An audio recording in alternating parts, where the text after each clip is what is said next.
हे आपका फिर से स्वागत है। मैं Vivek Bindra, motivation speaker, leadership consultant और बिजनेस कोच। आज बात करूंगा एक महान व्यक्ति के विषय में। सन 1891 में रत्नागिरी नाम का स्थान, महाराष्ट्र की वो भूमि जहां जन्म हुआ किसका?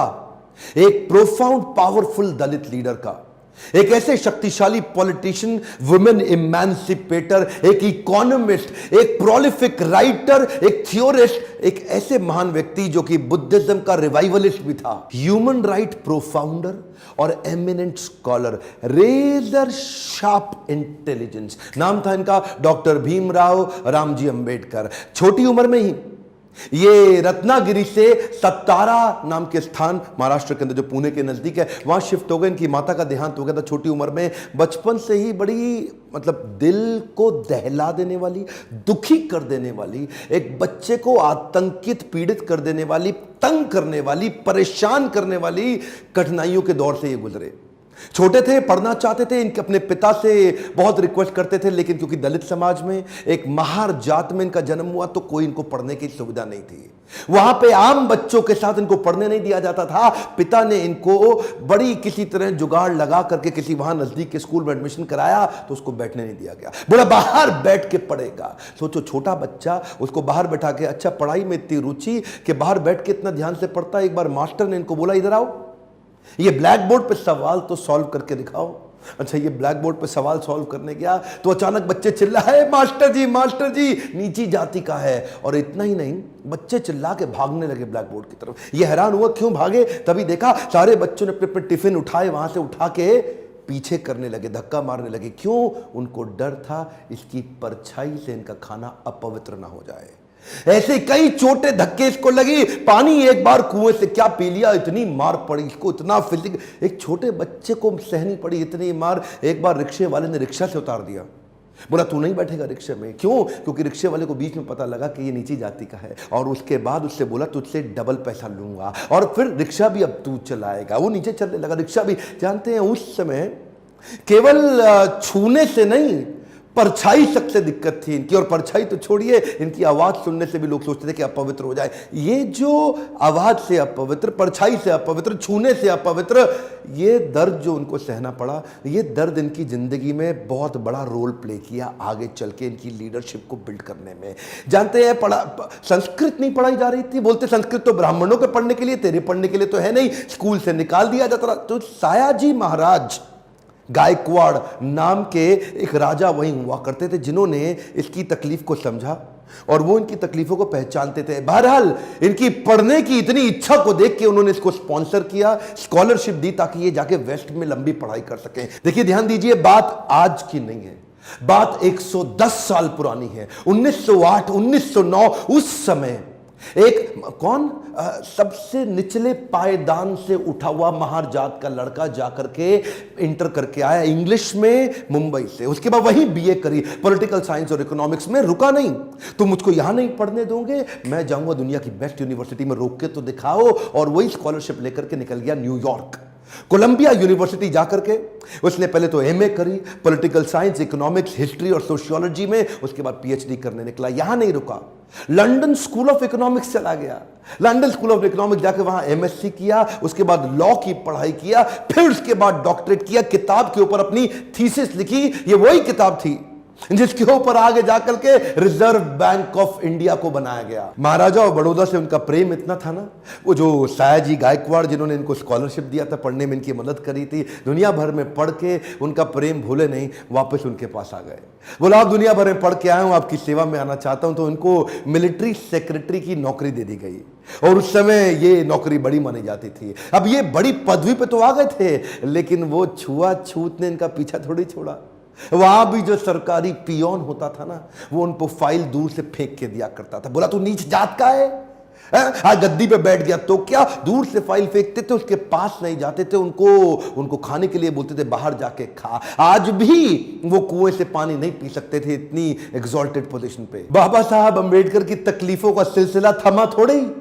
अभी तो रमाबाई जिनसे उनका विवाह हुआ था, उनके साथ उनकी 5 संतानें हुई, लेकिन 4 संतानें एक के बाद एक इलाज की सुविधा ठीक से ना मिल पाने के कारण उनके जीवन से चलती चली गई।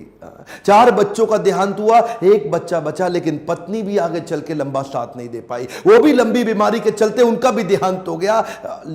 बाबा साहब अंबेडकर, जो अब इस समय कोई भी आदमी टूट सकता था, जिसका अपना स्वाभिमान ही खत्म हो जाए, लेकिन ये क्या किए, ये साथ साथ अपने देश के लिए लड़ते रहे और घर की तकलीफों से अपने आप को रुकने नहीं दिया, सत्याग्रह पे निकल गए। 1927 के इस महान सत्याग्रह में ये जिद पे अड़ गए कि सब दलितों को कुएं से पानी पीने का अधिकार दिला के रहूंगा। सार्वजनिक स्थान है, किसी का प्राइवेट नहीं है, जो सरकारी स्थान है, वहां पे एक इंसान दूसरे के साथ पानी क्यों ना पी सके। देखिए गलत तो एक्चुअली हो रहा था। जो दलित औरतें थी ना, उनको साड़ी भी पहनने का, पांव को ढक के उठा के साड़ी पहननी पड़ती थी। इन्होंने पहली बार अधिकार दिलाया, पूरी नीचे तक आम औरतों की तरह पांव को ढक के साड़ी पहनने का अधिकार। उसके बाद बोले कम्युनल इलेक्टोरेट की मांग कर दी इन्होंने। कम्युनल इलेक्टोरेट में ये चाहते थे कि कम्युनिटी के आधार पे हमारी वोटिंग की सुविधा अलग हो। उसमें थोड़ा गांधी जी अड़ गए, क्योंकि गांधी जी जानते थे कि ये अंग्रेज लोग मिल करके हमारी सारी जातियों को तोड़ के अलग कराना चाहते। गांधी जी ने इनको समझाया। देखो क्या बोले अंबेडकर जी, मैं आपको रिजर्वेशन दिला दूंगा, मैं आपको बाकी सब मदद करूंगा, सब करूंगा, लेकिन अलग नहीं करते। अब जातियों के आधार पर अगर देश को अलग किया तो मुझे स्वतंत्रता नहीं मिल पाएगी, मैं अंग्रेजों से लड़ नहीं पाऊंगा, मेरे साथ खड़े होके मेरी ताकत बनो। वो जब अंबेडकर नहीं माने तो गांधी जी ने फिर उनको रिक्वेस्ट की और उसके बाद अनशन पे बैठ गए गांधी जी। बहरहाल अंबेडकर उस समय उनके सामने बड़ी दुविधा आ गई। वो सोचे एक तरफ मेरी अपनी जाति के लोग, मैं उनकी मदद करूं, और एक तरफ देश में आंदोलन लड़ रहे हैं गांधी, उनका जीवन, इनके जीवन का त्याग ना हो जाए, कहीं ऐसा जीवन ना खत्म हो जाए। उन्होंने गांधी जी को समझाया, बोला ठीक है आप अपना अनशन छोड़िए। पूना पैक्ट वहां साइन किया गया, और पूना पैक्ट जब साइन किया उस समय इन्होंने रिजर्वेशन तो कम से कम कंट्रोल में कर लिया। The evolution of provincial finance in British India नाम की इनकी किताब, द प्रॉब्लम ऑफ रूपी नाम की 2 किताबें, जिसके आधार पे आरबीआई की स्थापना हुई। मैं दोबारा बोल दूं क्या, इन्होंने जो किताबें लिखी उसके आधार पे आरबीआई की स्थापना करी गई। कैन यू इमेजिन, भारत के सबसे निचले पायदान से आया एक यंग लड़का जिसकी कोई मदद करने वाला नहीं, आज उसकी बुद्धि पे आधारित हमारे कॉन्स्टिट्यूशन की स्थापना भी की जाएगी। इनकी ज्ञान, बुद्धि और कौशल का लोहा इंडियन लीडर्स और ब्रिटिश लीडर्स दोनों मानते थे। 1947 में भारत आजाद हुआ और गांधी जी के पास नेहरू अपनी पूरी कैबिनेट की लिस्ट लेकर के आए। जब नेहरू, जो कि स्वतंत्र भारत के पहले प्रधानमंत्री होने वाले थे, पूरी कैबिनेट की लिस्ट लेके पहुंचे और बताया कि देखो इनको मैं तो तभी गांधी ने पूछा इसके अंदर बाबा साहब अंबेडकर का नाम कहां है, और वहीं थोड़ी उनकी बहस हुई और गांधी ने बोला कि नेहरू ये तुम्हारी कैबिनेट नहीं है, ये आजाद भारत की कैबिनेट है। तभी उनको कानून मंत्री के रूप में लिया गया, और न केवल कानून मंत्री बल्कि तुरंत जो ड्राफ्टिंग कमेटी थी इंडियन कॉन्स्टिट्यूशन की, उसका चेयरमैन भी बना दिया गया। इनकी इंटेलिजेंस के आगे कोई कुछ बोल नहीं सकता था। जो इनसे सहमत थे, असहमत थे, दोनों जानते थे कि इस आदमी में बुद्धि बहुत है। बहरहाल मन तो है कि मैं घंटों तक इनके विषय में बात करूं, एक्चुअली मन भरता नहीं है इनके विषय में बात करते हुए। इतने बुद्धिमान व्यक्ति, आगे चल के इन्होंने हिंदू कोड बिल और महिलाओं के लिए बड़े कानूनों के अंदर कई बदलाव लाए। ये वो पॉलिटिकल लीडर नहीं थे जो सत्ता के लिए लड़ते थे, ये लड़ते थे उनके लिए कि देश में कमजोर हिस्से को उठाना देश के हर लीडर की जिम्मेदारी। एक वन मोर टाइम ध्यान दीजिए, चाहे वो महिलाएं हो, चाहे वो जाति धर्म के आधार पे हो, कमजोर हिस्से को आगे बढ़ाना, सपोर्ट करना, तभी देश आगे चलेगा। खुशहाली आएगी तो फायदा सबका होगा। कम ऑन ध्यान दीजिए, पूरे देश में खुशहाली आएगी तभी फायदा सबका होगा। इनकी भाषा में, इनके भाषण में, इनकी चर्चा में, इनके आचरण में, इनकी किताबों में और ड्राफ्टिंग कमेटी में चेयरमैन होते वक्त कॉन्स्टिट्यूशन को लिखने में सहनशीलता लगातार दिखती रही। अहिंसा परमो धर्म, बौद्ध धर्म को अपनाने लगे। आत्मवत् सर्वभूतेषु, भागवतम में बताया गया है कि बौद्ध धर्म में आत्मवत् सर्वभूतेषु, सभी जीवात्माओं को अपनी तरह देखना चाहिए। ये जो समान दृष्टि देने का उन्होंने प्रयास किया, ये उसके बाद ये बौद्ध धर्म को स्वीकार करने चले गए। आखिरी तक काम प्रेम से करते रहे, किसी से लड़ाई नहीं लड़ी। आपके लिए क्या मैसेज है इसमें? एक मैसेज लेके जाइए, एजुकेशन इज द टूल। पूरी जिंदगी में सबसे निचले कमजोर तबके को उन्होंने उस एजुकेशन के बल पे तो खड़ा किया। ये लगातार जो पढ़ते रहे लोग इनके सामने चुप, इनकी एजुकेशन के चलते तो हो जाते थे। कोलंबिया यूनिवर्सिटी आगे चल के इनको number 1 scholar in the world की उपाधि से नवाजा गया।